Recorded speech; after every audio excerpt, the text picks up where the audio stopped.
Time check, 4:01. Saan pupunta? Punta lang ako ng McDo. Bakit? Eh, nagkukusam ako. Tapos, alas 4, ang ingay ng motor natin. Nambubulabog ka dyan. Hindi, marami na napasok sa trabaho ngayon. May mga bata na dyan nagising kasi nagpe-prepare. Ang aga naman, alas 4, alas 5 yun. Siyempre, kahit elementary, nagme-makeup na yan. Sorry na, bobo. Bobo. Ano? Na kasi! Ikaw lang mag-isa. Ako na lang, diyan ka na lang. Ayaw mo mag-trip, di ba? Ako na lang, kinaanto ka na, ako na lang. Pero ako maglalabas. Oo, labas mo. Madaming bato-bato na hindi ka kaya. Alas 4. Alas 4 talaga. Halika na nga! Mahusay ka talaga, ha? Alas 4. Ano bang pake mo? Alas 4, maglalabas ng motor, bibili.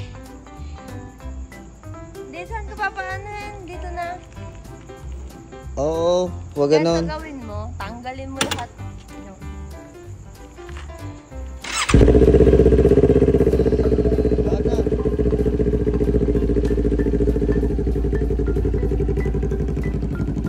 Alas 4. A few moments later. Ano, ligo? Malas ka talaga eh.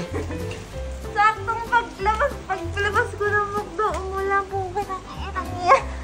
Parang basa ka tuloy, ano? Nalimutan mo pera? Nalimutan ko, nakalens ako. Yung paningin ko sa daan, wala na, ilaw na lang. Sabi ko, saan na yung lens ko? Hindi pwedeng mawala yung lens ko, matagal to dumating eh. Nakaganyan ako. Ang bagay ko, putang ina, hayaan mo na nga. Basta Wala. nagugutom ako, kakain ako.